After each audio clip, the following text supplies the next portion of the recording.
बाप हूँ बेटा, मैं बहुत कुछ जानता हूँ। तुम समझते हो मैं चुप रहता हूँ, पर मैं सब देख लेता हूँ। शाम का समय था।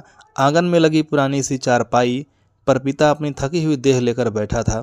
कंधे पर वही फीका सा पुराना गमछा, पैरों में घिसी हुई चप्पल और शरीर पर सालों से पहना जाने वाला वही कुर्ता। बेटा सामने बैठा लंबे समय से देख रहा था। मन में कई सवाल उभर रहे थे। आखिर उसके पिता ऐसे क्यों रहते हैं? क्यों खुद पर कभी खर्च नहीं करते? आखिर उसने हिम्मत जुटाई और धीरे से बोला कि पापा, आप ऐसे ही क्यों रहते हो? फटे पुराने कपड़े, कंधे पे गमछा, पुरानी चप्पल, क्या आपका शौक नहीं है? हमें तो सब कुछ नया दिलाते हो, पर खुद कभी ख्याल नहीं रखते। पिता ने कुछ पल बेटे को देखा, फिर हल्की सी मुस्कान के साथ बोले, बेटा मेरी दुनिया मेरा परिवार है और मैं अपने परिवार को कभी दुखी नहीं देख सकता। उन्होंने गमछे से पसीना पोंछा और आगे बोले, खुद भूखा पेट, पुराने कपड़े, टूटी चप्पल, ये सब मैं झेल सकता हूँ, पर तुम सबको कभी तकलीफ में नहीं देख सकता। बेटा चुप था। उसकी आंखें भरने लगीं।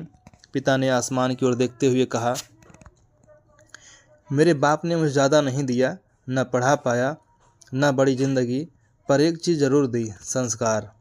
उनका कहना था, किताबी ज्ञान से ज़्यादा सामाजिक ज्ञान जरूरी होता है। कुछ देर बाद पिता ने बेटे की ओर देखा,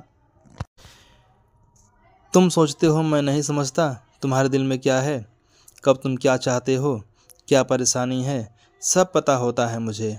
वे हंस दिए, उसी थकी हुई मासूम हंसी से। जब तुम गलत काम करके मुझे बताते हो कि पापा मैं सही हूँ, तो मुझे हंसी आती है, क्योंकि बेटा मैं भी उसी दौर से गुजरा हूँ। बेटा आंसू छुपाते हुए बोला, पर पापा आप बिल्कुल खुद के लिए क्यों नहीं जीते? पिता ने बेटे के सर पर हाथ रखा, बेटा जब तुम खुश होते हो ना, तभी मुझे ज़िंदगी का असली सुकून मिलता है। मेरी खुशी, मेरे शौक़, मेरा कंफर्ट सब तुम लोगों से ही तो होता है। कुछ क्षण के लिए खामोशी के बाद पिता ने एक गहरी सांस ली और कहा, आज मैं तुम्हें एक लाइन सुनाता हूँ जो मेरे बाप यानी कि तुम्हारे दादा ने मुझे बताया था। उन्होंने बेटे के हाथ पर अपना हाथ लिया और धीरे से कहा कि बेटा मैं सब जानता हूँ। ये सुनकर बेटा फूट फूट कर रो पड़ा। उसे पहली बार एहसास हुआ कि उसके पिता केवल उसके पिता नहीं, एक ढाल हैं, एक दीवार हैं और एक सुरक्षा कवच हैं, जिनकी वजह से वह बिना डर के दुनिया में खड़ा है। वह उठकर पिता के पास बैठा और उनके पैर छुए और हौले से बोला, पापा आज से मैं भी आपका ख्याल रखूँगा। आपने बहुत दिया, अब मेरी बारी है। पिता मुस्कुराए और आंखें नम थीं, लेकिन दिल संतुष्ट था।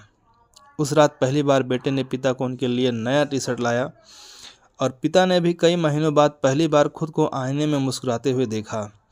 आईने में दिखाई दे रहा वह आम आदमी कोई आम आदमी नहीं था, बल्कि एक वीर पिता, जिसकी एक लाइन सदियों तक याद रहेगी कि बाप हूँ बेटा, मैं सब जानता हूँ।